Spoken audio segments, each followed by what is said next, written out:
मैं शशांक द्विवेदी स्पर्धा दी कंपटीशन के ऑनलाइन प्लेटफॉर्म पर आप सभी का स्वागत करता हूं।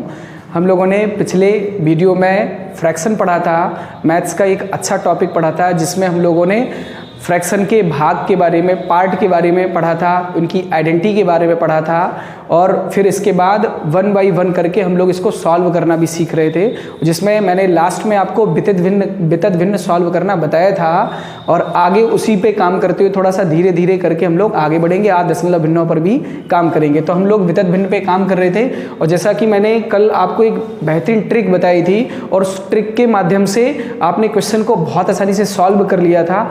आज हम लोग उसी ट्रिक को आगे फिर से एक बार रिपीट करते हैं जिससे कि आप उसको भूल ना जाए, इसीलिए हम लोग उसको एक बार और पढ़ेंगे। इसके बाद हम लोग फिर 1 बाई 1 करके आगे बढ़ेंगे। तो एक क्वेश्चन ले लेते हैं, क्वेश्चन के माध्यम से हम लोग इसको सॉल्व करेंगे। क्वेश्चन नंबर फर्स्ट, 1 प्लस 1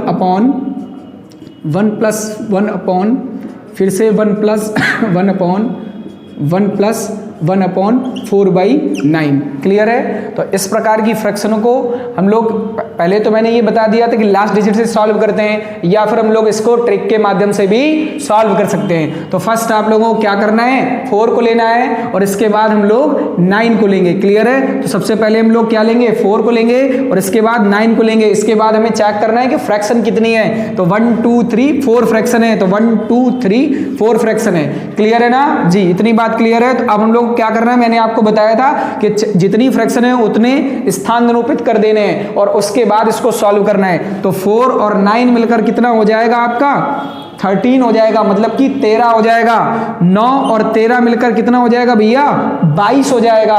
और 13 और 22 मिलकर बेटा कितना हो जाएगा, 35 हो जाएगा।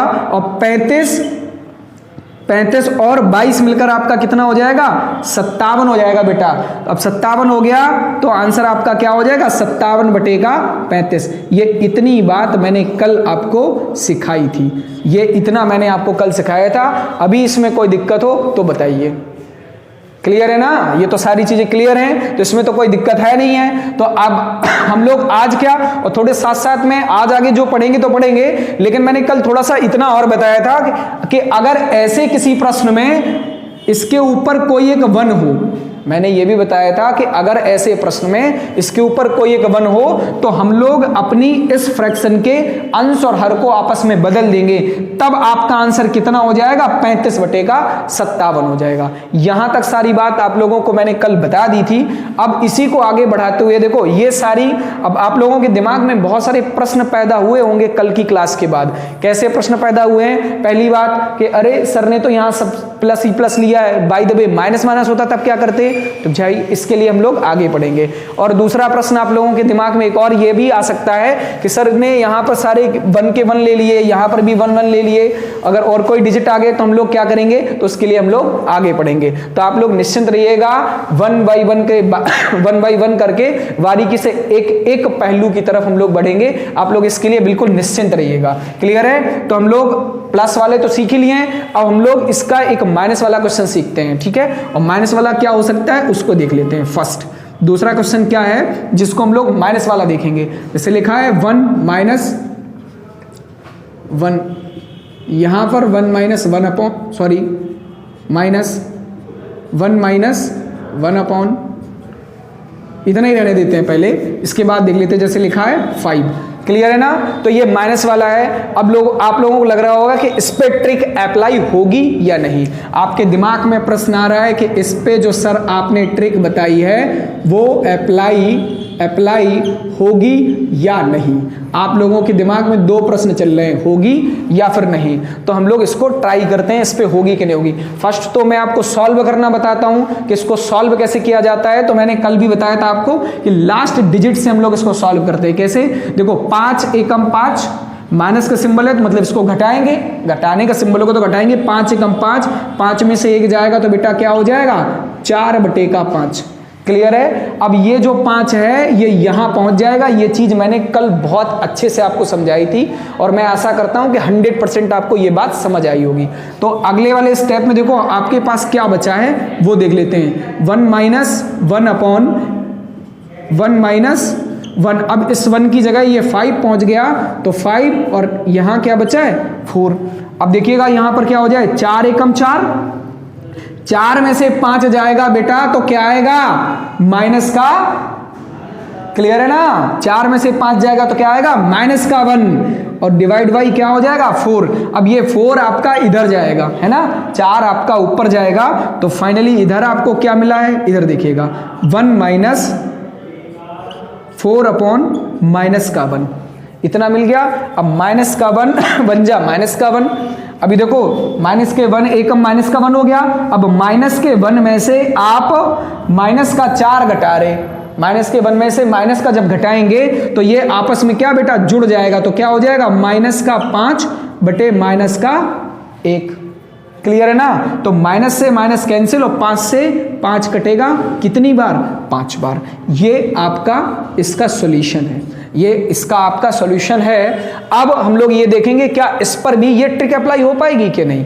भाई धनात्मक वाले में तो कल आपने देख ली थी कि हाँ ये आसानी से ट्रिक अप्लाई हो रही थी, क्या इस पर ये ट्रिक लगेगी या नहीं लगेगी, इसको हम लोग यहाँ देख लेते हैं। तो आप लोग निश्चित रहिएगा 100% ट्रिक अप्लाई होगी, 100% ट्रिक क्या होगी, अप्लाई होगी, देख लेते हैं। सबसे पहले मैंने आपको बताया था क्वेश्चन में आप लोगों को किसको लेना है, सबसे पहले आप लोगों को क्वेश्चन में 1 को लेना है और इसके बाद हम लोग 5 को लेंगे, ठीक है। तो सबसे पहले हम लोग क्या करेंगे, 1 को लेंगे, इसके बाद हम लोगों को 5 को लेना है, सबसे पहले फिर हम लोग 5 को लेंगे, ठीक। अब हम लोगों को क्या चेक करना होता था कि कितनी फ्रैक्शन है, तो फ्रैक्शन 1 2 3 कितनी है, 1 2 3, तो 3 स्थान इसके लिए निरूपित कर देंगे। अभी हम लोगों को क्या करना है, इस ट्रिक को अप्लाई करना है। तो देखो धनात्मक वाले में मैंने इसीलिए इसको भी साफ नहीं किया है बेटा, जिससे आपको प्रॉपरली ये आप फाइंड कर पाए कि क्या धनात्मक और ऋणात्मक के डिफरेंस है, ठीक है। तो इसमें मैंने आपको क्या बताया था, 4 और 9 मिलकर 13 हो जाएगा, 9 13 मिलकर 22 हो जाएगा, 13 22 मिलकर 35 हो जाएगा, 22 35 57 हो जाएगा, तो 57 बटे का 35 आपका आंसर हो जाएगा। अब इधर हम लोग क्या करेंगे ये देख लेते हैं। तो देखिएगा 5, अब इधर क्या करना है, माइनस वाला है तो हम लोगों को उल्टा कर देना, 5 में से 1 जाएगा तो बेटा क्या आएगा, 4, 5 में से 1 जाएगा तो 4 आएगा। अभी 4 में से 5 जाएगा बेटा तो क्या आएगा, माइनस का 1, क्या आएगा बेटा, माइनस का 1, और माइनस के 1 में से आप 4 घटाएंगे तो मैं आपसे कह दूंगा माइनस का 5 आएगा। और आपके दिमाग में कंफ्यूजन, आपके दिमाग में 100% कंफ्यूजन क्या कि 1 में से सर ने 4 घटाया 5 कैसे हो गया, जी ऐसे हो जाएगा। देखिएगा माइनस का 1 और में से हम लोग देखो माइनस के 1 में से घटाना किसको है, 4, माइनस के 1 में से घटाना किसको है, 4 को। तो घटाने के लिए आप माइनस का सिंबल लगाएंगे कि नहीं, बिल्कुल लगाएंगे, क्लियर है ना। तो ये भी माइनस वाला, ये भी माइनस वाला, तो क्या हो जाएगा जी, माइनस माइनस वाला जुड़ जाता है, लेकिन रहता किसमें है बेटा, माइनस में ही। तो यहां क्या रिजल्ट रहेगा, माइनस का 5, ठीक है। अब देखो क्या आ जाएगा, माइनस का 5 बटे माइनस का 1, तो माइनस से माइनस कैंसिल और फाइनल आंसर क्या हो जाएगा आपका 5। क्या पहले भी 5 था, जी पहले भी 5 था। इसका क्लियर ना जी, समझ आई आपको ट्रिक, 100% मैं आशा करता हूं समझ आई होगी। मैं आप अगर नोट करना चाहो या आप स्क्रीनशॉट लेना चाहो तो आप स्क्रीनशॉट ले सकते हैं, साइड से हुआ जा रहा हूं मैं, स्क्रीनशॉट के लाने। हाँ आपने स्क्रीनशॉट ले लिया होगा। अब हम लोग इसको आगे बढ़ते हैं और मैं आशा करता हूं कि 100% आपको ट्रिक समझ आई होगी। अब एक डाउट आपके दिमाग में और चल रहा होगा, उसका और मैं यहां पर निस्तारण करूंगा और इसके बाद हम लोग आगे बढ़ेंगे। और उसका निस्तारण के लिए क्या कि सर आपने कल धनात्मक वाला बताया था, जी क्लियर हो गया। फिर आपने ऋणात्मक वाला बताया, जी क्लियर हो गया। अब आपके दिमाग में चल रहा है कि सर आपने ये सारे 1 1 ले लिए थे, ऐसा तो जरूरी नहीं है कि यहां सारे 1 1 मिल जाएं, और अगर यहां 1 1 के अलावा कोई और डिजिट मिल जाएगा तब आपकी ट्रिक काम करेगी या नहीं करेगी। लेकिन मैं आप बता रहा हूं कि 100% ट्रिक काम करेगी। आपको यहां जितनी भी ट्रिक बताई जाएंगी, जितने भी कॉन्सेप्ट बताए जाएंगे, मैं 100% गारंटी देता हूं वो प्रत्येक प्रश्न पर अप्लाई होंगे, हर एक क्वेश्चन पर अप्लाई होंगे। बशर्ते आपको थोड़ा सा ख्याल रखना है कि आपको कैसे अप्लाई करना है और आपको थोड़ा सा दिमाग लगा के काम करना है कि वाकई में सवाल में आपसे पूछा क्या गया है। तो आप निश्चिंत रहिएगा, हर एक सवाल पर ट्रिक अप्लाई होगी। अब हम लोग इसी बिहाफ पर एक क्वेश्चन जरूर ले रहा हूं और आपको इस चीज को मैं बता देता हूं कि कैसे ट्रिक काम होगी, कि अगर यहां डिजिट बदल जाएं तो हम लोग कैसे ट्रिक को अप्लाई करेंगे। जैसे ध्यान रखना है, क्वेश्चन ले लेते हैं बेटा। क्वेश्चन क्या लिखा है कि 1 + 1/2 + 1 अपॉन, फिर इधर मान लो 3 ले रहे हैं, 3 प्लस 1 अपॉन, फिर इधर 2 प्लस 1 अपॉन 4, ये ले लिया। ठीक है, अभी तो क्लियर है, लेकिन फिर भी आपके दिमाग में एक क्वेश्चन चल रहा होगा सर कि इधर वाले तो आपने फिर से एक एक ले लिए, तो आप निश्चिंत रहिएगा, 1 बाई 1 करके हम लोग इनका सभी का एक एक करके ऑपरेशन करेंगे, आप निश्चिंत रहिएगा बिल्कुल। ठीक है, तो सबसे पहले हम लोग ने धनात्मक वाला देखा, समझ आया, ऋणात्मक वाला देखा, समझ आया। अब हम लोग इसको देखते हैं। देखो सॉल्यूशन तो आपको मैंने बता ही दिया है कि इसको लास्ट डिजिट से सॉल्व करना है। सॉल्यूशन तो आपको ऑलरेडी बताया जा चुका है कि इसको लास्ट डिजिट से सॉल्व करना है, अदरवाइज ट्रिक कैसे अप्लाई करनी है ये मैटर है। ठीक है, तो ये मैन है। सबसे पहले क्या करेंगे, इसको लेंगे और सेकंड में हम लोग क्या लेंगे, 4 को लेंगे। तो देख लेते हैं। ठीक, इसके बाद क्या लेंगे, क्लियर है ना। और अब देखो काउंट करना है फ्रैक्शन कितनी, 1 2 3 4, तो 1 2 3 और 4 ये है। इतनी बात क्लियर है। अब हम लोगों को ये ट्रिक कैसे अप्लाई करनी है, तो याद रखिएगा, यहां जिस क्रम में ये सारी चीजें दी जाएं आपको उसी क्रम में इधर मल्टीप्लाई, देखो 2 लिखा है 2 का मल्टीप्लाई, 3 लिखा है तो इस स्थान में 3 का मल्टीप्लाई, 2 लिखा है तो इधर 2 का मल्टीप्लाई, 1 लिखा है तो इधर 1 का मल्टीप्लाई। इतने में कोई दिक्कत तो नहीं होगी जी। तो हम लोग बहुत आसानी से इसको सॉल्व कर पाएंगे। तो देखो क्या हो जाएगा, अब आपको धनात्मक वाला है तो आपको सीधा चलना है, 1 में 4 जोड़ेंगे। देखो करना क्या है, तो देखो ध्यान रखना है थोड़ा सा, जब यहां पर अगर 1 होता तो हम लोग 1 में 4 जोड़ते 4 हो जाता, लेकिन यहां पर 2 है तो सीधा क्या करेंगे, 1 में 4 दूनी 8 जोड़ेंगे। क्या करेंगे, 1 में 4 दूनी 8 जोड़ेंगे तो कितना हो जाएगा, 9। क्लियर है ना। चाहे आप इधर से भी ऐसे भी लिख सकते हो कि 4 दूनी 8 और 1 9 हो गया। ठीक है, और 9 तिया 27 और 4 कितना हो जाएगा, ध्यान से समझना, 9 तिया 27 और 4 31 हो जाएगा। कोई दिक्कत तो नहीं है जी। 31 दूनी 62 होता है, 62 और 9 मिलकर कितना होगा, 31 दूनी 62 और 62 और 9 मिलकर कितना हो जाएगा, 71 हो जाएगा।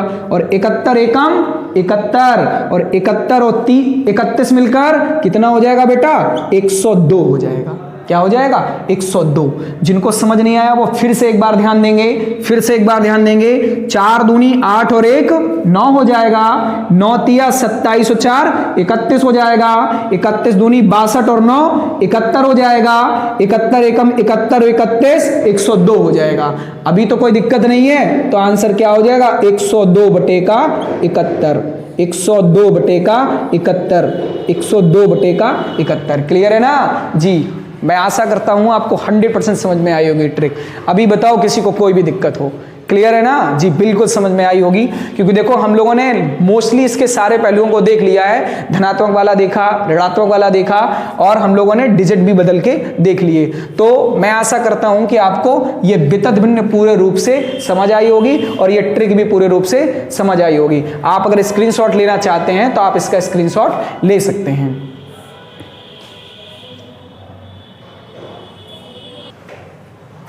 स्क्रीनशॉट आप लोगों ने ले लिया होगा, तो सारी की सारी साधारण भिन्नें यहाँ पर खत्म हो जाती हैं। और अब हम लोग थोड़ा सा भाग रह गया है दशमलव भिन्नों का, उसके आइडेंटिफिकेशन और देख लेते हैं, और इसके बाद हम लोग दशमलव भिन्नों को सॉल्व करना भी सीखेंगे, जिसे हम लोग आवर्त भिन्न वगैरह बोलते हैं। ठीक है, तो देखिएगा हम लोगों को क्या दशमलव भिन्न और देखना है, क्या देखना है, दशमलव भिन्न। सबसे पहले याद रखिएगा दशमलव भिन्न देखना है, दशमलव भिन्न देखना है। क्या देखना है बेटा, दशमलव भिन्न, मतलब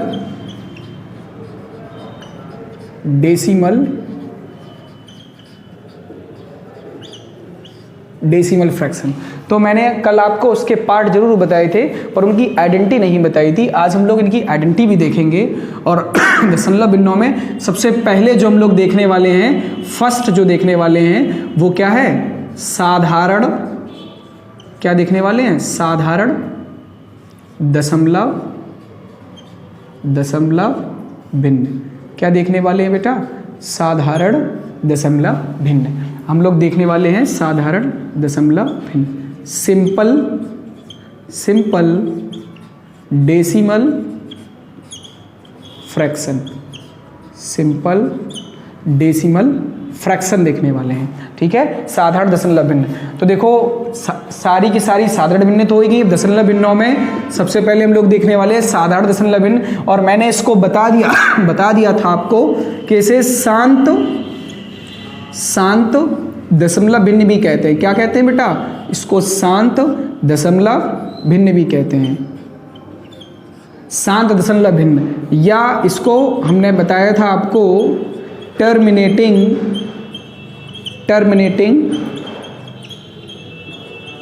फ्रैक्शन कहते हैं, ठीक है। ये भी आपको बताया था कि इसी को साधारण दशमलव भिन्न या टर्मिनेटिंग फ्रैक्शन भी कहते हैं, ठीक है। अब इसकी आइडेंटिटी क्या होती है, तो आप याद रखिएगा 0.ab, ये इस फॉर्म में होंगे बेटा, 0.ab है, या लिखा है x.yz, या लिखा है x.yz, इसके बाद लिखा है a.bcz, इस प्रकार के ETC इस प्रकार के फॉर्म में मिलेंगे। अगर नंबर के हिसाब से एग्जाम्पल देखना चाहो, नंबर के अकॉर्डिंग एग्जाम्पल देखना चाहो तो 0.57, 0.75 या 4.89, या ऐसा ही देख सकते हैं 5.321 ETC। इस प्रकार के एग्जाम्पल आपको जहां दिखें या इस प्रकार की भिन्न जहां दिखें तो आप बता सकते हैं कि साधारण दशमलव भिन्न। आइडेंटिफिकेशन से मैंने कल बताया था आपको कि क्वेश्चन आता है, किस प्रकार क्वेश्चन आया था ये भी मैंने बताया था। जैसे मान लो यही पूछा जाए कि 0.75 किस प्रकार की भिन्न है, तो आप बताएंगे कि सर ये तो साधारण दशमलव भिन्न है। क्लियर है? क्या है बेटा? साधारण दशमलव भिन्न। तो एक तो ये हो गई। इसके बाद हम लोग आगे की चर्चा करते हैं, तो इधर ध्यान रखिएगा। मैंने आपको बताया था इसके बाद पुनरावृत्ति, इसके बाद क्या बताया था देखिएगा, मैंने बताया तो अशांत था, लेकिन अशांत में आपको मैंने एक तो बताया था पुनरावृत्ति, एक बताया था अनावृत्ति। तो हम लोग पुनरावृत्ति पहले देख लेते हैं, इसके बाद हम लोग अनावृत्ति दशमलव भिन्न देखें। पुनरावृत्ति, ठीक है, पुनरावृत्ति दशमलव भिन्न, पुनरावृत्ति दशमलव भिन्न विजुअल है ना, यहाँ पर कोई दिक्कत तो नहीं है, दिख रहा है स्पष्ट जी। तो पुनरावृत्ति दशमलव भिन्नों को क्या बोलते हैं? Repeating decimal fraction. क्या बोलते हैं बेटा इसको? रिपीटिंग डेसिमल फ्रैक्शन बोलते हैं, ठीक है, पुनरावृत्ति दशमलव भिन्न। अब मैंने इसके बताए थे आपको दो पार्ट बताए थे, इसके मैंने आपको दो भाग बता दिए थे। एक भाग आपका क्या था? एक भाग आपका था शुद्ध, जिसे हम लोग बोलते हैं लाइक फ्रैक्शन, ठीक, शुद्ध जिसे हम लोग लाइक फ्रैक्शन बोलते हैं। और दूसरा मैंने आपको बताया था अशुद्ध, जिसे हम लोग अनलाइक फ्रैक्शन बोलते हैं, ठीक है। तो इसके मैंने आपको दो भाग बताए थे। आज हम लोग इनकी आइडेंटिटी देख लेते हैं, और आइडेंटिटी में इसके सीधे एग्जाम्पल देख लेते हैं कि इसके किस प्रकार से एग्जाम्पल आते हैं। तो आप इधर इसके एग्जाम्पल देख सकते हैं, ठीक। और एग्जाम्पल में जैसे लिखा है 0 पॉइंट, क्योंकि देखो ये रिपीटिंग डेसिमल फ्रैक्शन है, तो आप इतना तो समझ जाइए कि किसी निश्चित डिजिट की यहां पर लगातार पुनरावृत्तियां होंगी, क्योंकि ये रिपीटिंग फ्रैक्शन है। तो 0.696969 इनफाइनाइट। क्लियर है ना? 0.696969। और आप यहां पर देखिएगा लाइक फ्रैक्शन है, तो यहां ये स्पष्ट हो रहा है, लाइक मतलब अशुद्ध, मतलब सॉरी लाइक मतलब शुद्ध, तो यहां पर ये स्पष्ट हो रहा है कि 6969 की लगातार शुद्ध पुनरावृत्ति हो रही है। जैसे ले लो यहां पर अगला एग्जाम्पल लिखाओ 259 259 और 259 जी। इस प्रकार की जैसे भी भिन्न होंगी, या कह दें हम लोग 8.6666 0.1888, इस प्रकार की जो भी फ्रैक्शनें होंगी वो सारी की सारी फ्रैक्शनें आपकी क्या हो जाएंगी? लाइक फ्रैक्शन होगी। अब हम लोग देख लेते हैं अनलाइक फ्रैक्शन या फिर अशुद्ध भिन्न, ठीक है, अशुद्ध पुनरावृत्ति भिन्नों में। तो इसके एग्जाम्पल दिख तो रहा होगा, यहाँ कोई दिक्कत तो नहीं है जी। इसके बाद इसमें देख लेंगे हम लोग, तो अशुद्ध में क्या होता है, जैसे लिखा है 0.9242424 ... इनफाइनाइट। आपने यहां देखा कि हाँ यहाँ पुनरावृत्ति तो है, भाई जब रिपीटिंग फ्रैक्शन है तो पुनरावृत्ति तो होगी, लेकिन यहां पर शुद्ध पुनरावृत्ति नहीं है, क्योंकि देखो 2 4 2 4 2 4 मतलब 2 4 की लगातार यहां शुद्ध पुनरावृत्ति थी, लेकिन 9 ने आगे आकर इस शुद्ध पुनरावृत्ति को अशुद्ध में बदल दिया। 9 ने आगे आकर क्या कर दिया, इस शुद्ध पुनरावृत्ति को अशुद्ध में बदल दिया, अतः ये क्या हो गई, एक अशुद्ध पुनरावृत्ति भिन्न हो गई। इसके बाद हम लोग बात करते हैं नेक्स्ट एग्जाम्पल में, जैसे लिखा हो 2.761 ये देखिएगा। जैसे ही आपने देखा कि यहां पर क्या लिखा है 2.5761 आपने देखा कि यहां 761 की लगातार पुनरावृत्ति चल रही है, लेकिन 5 ने आगे आकर इस शुद्ध पुनरावृत्ति को अशुद्ध में बदल दिया। तो इतनी बात क्लियर है जी। तो हम लोगों ने क्या यहां पर पढ़ा, साधारण दशमलव भिन्न, और साधारण दशमलव भिन्नों में हम लोगों ने इसके एग्जाम्पल देख लिए। इसके बाद पुनरावृत्ति दशमलव भिन्न, पुनरावृत्ति दशमलव भिन्नों के 2 भाग हैं, शुद्ध पुनरावृत्ति और अशुद्ध पुनरावृत्ति। अब इसका एकमात्र लास्ट भाग और रह गया, इसको हम लोग और देखेंगे और फिर क्लास को समाप्त करेंगे, ठीक है। तो अगला जो पॉइंट है वो हम लोगों का क्या है, उसको और हम लोग देखेंगे। अगला जो है वो है हमारा अनावृत्ति दशमलव भिन्न। क्या है, अनावृत्ति दशमलव भिन्न मतलब नॉन रिपीटिंग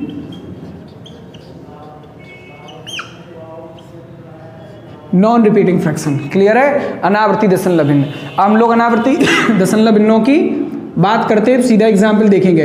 देखिएगा सीधी सी बात है, रिपीटिंग में मतलब कोई ना कोई निश्चित संख्या की पुनरावृत्ति होगी, और नॉन रिपीटिंग में मतलब किसी डिजिट की पुनरावृत्ति नहीं होगी। जैसे लिखा है 0.932457 इनफाइनाइट, लिखा हो 4.321489 इनफाइनाइट।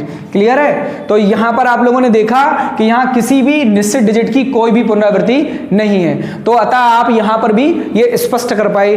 अब थोड़ा सा यहां एक कंफ्यूजन आपका और दूर करा दें, जो आपका कभी कंफ्यूजन दूर नहीं होता है। जैसे आप लोग परमेय और अपरमेय संख्याएं पढ़ते हैं, जैसे आप संख्या पद्धति में परमेय संख्या मतलब रेशनल नंबर और इरेशनल नंबर पढ़ते हैं, तो रेशनल नंबर की डेफिनेशन क्या होती है कि जिनको हम लोग P/Q के रूप में लिख पाएं वो हमारी परमेय संख्या होती हैं, और जिनको हम लोग P/Q के रूप में न लिख पाए वो हमारी अपरमेय संख्या होती हैं। तो क्लियर है, इतनी बात तो आपको पता ही है। तो हम लोग कई बार इसमें भ्रम में पड़ जाते हैं कि भिन्न और परमेय संख्या में फिर अंतर क्या होता है, फ्रैक्शन और परमेय संख्या में। क्योंकि आप लोगों ने जो भिन्न पढ़ी है वो आपने भिन्न पढ़ी है, भिन्न के 2 भाग होते हैं, एक तो होता है अंश, दूसरा होता है हर मतलब न्यूमिनेटर और डिनोमिनेटर। अब ये भी तो अंश और हर मतलब P/Q के फॉर्म में है, तो फिर भिन्न और परमेय संख्या के बीच में अंतर क्या होगा, तो वहां उस अंतर को स्पष्ट हमारी करती है अनावृत्ति दशमलव भिन्न। क्योंकि देखो आपने जितनी भी भिन्नें पढ़ी हैं, उचित भिन्न P/Q के फॉर्म में थी, अनुचित भिन्न P/Q के फॉर्म में थी, मिश्रित भिन्न P/Q के फॉर्म में थी, वितथ भिन्न P/Q के फॉर्म में थी, एकल भिन्न P/Q के फॉर्म में थी। इधर दशमलव भिन्नों की बात करेंगे तो इसका जैसे ही दशमलव हटाएंगे तो नीचे क्या हो जाएगा, 100 हो जाएगा P/Q, यहां पर भी P/Q, यहां पर भी P/Q। इधर बात करेंगे तो यहां रिपीटिंग फ्रैक्शन है, तो देखो इन रिपीटिंग फ्रैक्शन को आप क्या करेंगे 0.69, यहां पर क्या लिखा है 0.69 पर आप एक बार लगा देंगे, और जैसे ही बार को आप हटाएंगे तो हर के रूप में क्या 9 को ले लेंगे, मतलब P/Q यहां पर भी बन जाएगा, और इसी तरह से P/Q यहां पर भी बन जाएगा। लेकिन ये जो अनावृत्ति दशमलव भिन्न है, ये जो अनावृत्ति दशमलव भिन्न है, तो आप याद रखिएगा कि P/Q के रूप में इसको नहीं लिखा जा सकता, P/Q के रूप में इसको नहीं लिखा जा सकता है। अतः अनावृत्ति दशमलव भिन्न, अतः अनावृत्ति दशमलव भिन्न एक अपरिमेय संख्या है। क्लियर है? तो ये एकमात्र ऐसी भिन्न है जो परमेय संख्या और भिन्न के बीच के अंतर को स्पष्ट करती है। मैं आशा करता हूं कि आज का वीडियो भी आपको बहुत अच्छा लगा होगा, और अगर आपको अच्छा लगा है तो आप ज़्यादा से ज़्यादा लाइक करिए, चैनल को सब्सक्राइब करिए और वीडियो को शेयर करिए। और आपसे किसी प्रकार का इसमें कोई शुल्क नहीं लिया जा रहा है। और बाकी का स्टूडेंटों की मोस्टली प्रॉब्लम ये रहती थी कि सर आप यहाँ जो क्लास में पढ़ाते हैं, ऑफलाइन क्लास में जो चीज़ें पढ़ाई जाती हैं वो सर मुझे यहाँ तो आ जाती हैं पर घर जाके थोड़ी सी प्रॉब्लम होती है, मैं भूल जाता हूँ या भूल जाती हूँ। तो आप वीडियो को रिकॉर्ड करके वीडियो को बार बार बैक कर करके आप देख सकते हैं, एक एक बात आपकी क्लियर हो जाएगी। और बाकी के सारे जो भी डाउट्स वगैरह हैं वो आपको ऑफलाइन क्लास में क्लियर करा दिए जाएंगे। और मैं और मेरी संपूर्ण टीम प्रयास करेगी कि आपको बेहतर से बहुत बेहतर नॉलेज प्रोवाइड कराई जाए। धन्यवाद।